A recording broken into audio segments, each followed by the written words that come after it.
దళిత వర్గాలకే కాక మిగతా వర్గాలకు కూడా ఖచ్చితమైనటువంటి న్యాయాన్ని సమకూర్చి ఒక అమూల్యమైనటువంటి విలువైనటువంటి మహత్ గ్రంథాన్ని రాసి మన దేశాని కోసము ఆ గ్రంథాన్ని తయారు చేసినటువంటిది జరిగింది.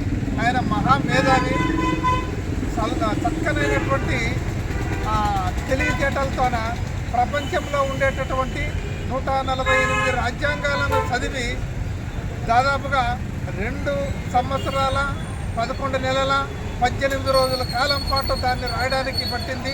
ఆయనతో పాటు ఇంకొక కమిటీ అన్నటువంటిది ఉంది. 48 మంది సభ్యులతోన రాజ్యాంగ నిర్మాణానికి కమిటీ ఏర్పాటు చేశారు.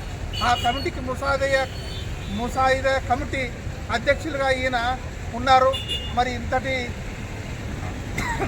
సేవలు అందించినటువంటి గొప్ప వ్యక్తి, మేధావికి ఈరోజు మేము దళిత వర్గాల తరఫున, బీసీ, మైనార్టీ, మిగతా ప్రజల తరఫున కూడా నివాళులు అర్పిస్తున్నాము.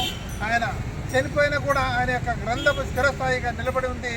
దానికి కారణమైనటువంటి ఆయనకు ఉన్నటువంటి గొప్ప మేధాశక్తి, అది గొప్పదని మనమందరూ గుర్తుంచుకొని ఆయన ఆశయాల కోసము అందరూ కలిసి నడుద్దాం. ఆశాజ్యోతి, ప్రపంచ మేధావి డాక్టర్ బిఆర్ అంబేద్కర్ గారికి జిల్లా ఎంఈఎఫ్ వైస్ ప్రెసిడెంట్గా ప్రకాష్ ఆధ్వర్యంలో, అదేవిధంగా రాష్ట్ర కార్యనిర్వాహక అధికారి ఆనంద్ చైతన్య గారి ఆధ్వర్యంలో, అదేవిధంగా కాంట్రాక్ట్ లెక్చర్స్ అసోసియేషన్ రాష్ట్ర అధ్యక్షులు రంగస్వామి గారి ఆధ్వర్యంలో, ఉపాధ్యాయుల స్థానంలో అంపై సార్ గారి ఆధ్వర్యంలో ఈరోజు ఘనంగా నివాళులు అర్పించడం జరిగింది. ఈరోజు దళితుల కోసమే కాకుండా భారత రాజ్యాంగాన్ని 2 సంవత్సరాల 11 నెలల 18 రోజులు కష్టపడి ఈరోజు ప్రపంచంలో ఉన్నటువంటి రాజ్యాంగాలలో కంటే కూడా అన్ని పెద్ద రాజ్యాంగ ప్రజాస్వామ్య దేశంగా ఈరోజు మన యొక్క భారతదేశం పిలువబడుతుందంటే దానికి కారణం డాక్టర్ బాబాసాహెబ్ గారు రాసినటువంటి రాజ్యాంగాన్ని రాస్తూ ఆయన ఒకటే మాట చెప్పినాడు. మనం అదే ఒకటి గుర్తుపెట్టుకోవాలా.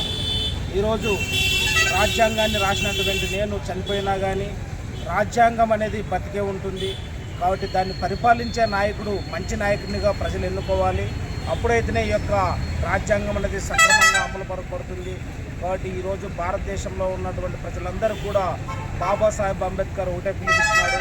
ఒక పదునైనటువంటి ఓటు హక్కుని మీకు ఆయుధంగా ఇచ్చినాను. ఆ ఓటు హక్కుని తీసుకొని మీరు మంచి నాయకులుగా ఎన్నుకొని రాజ్యాంగాన్ని కాపాడుకుంటున్నారని అవకాశం ఇవ్వడం జరిగింది. కాబట్టి మరొకసారి కూడా మేము డాక్టర్ బిఆర్ అంబేద్కర్ గారి యొక్క ఆశయాలను, ఉద్దేశాలను మేము ముందుకు తీసుకెళ్తామని బడుగు బలిగిన వర్గాల వారందరికీ కూడా ఎంఆర్పిఎస్ కానీ, ఎంఈఎఫ్ కానీ, ఇతర కుల సంఘాలు అయితేనేమి మద్దతుగా నిలుస్తామని నా యొక్క ఉపన్యాసాన్ని ఇస్తున్నాను.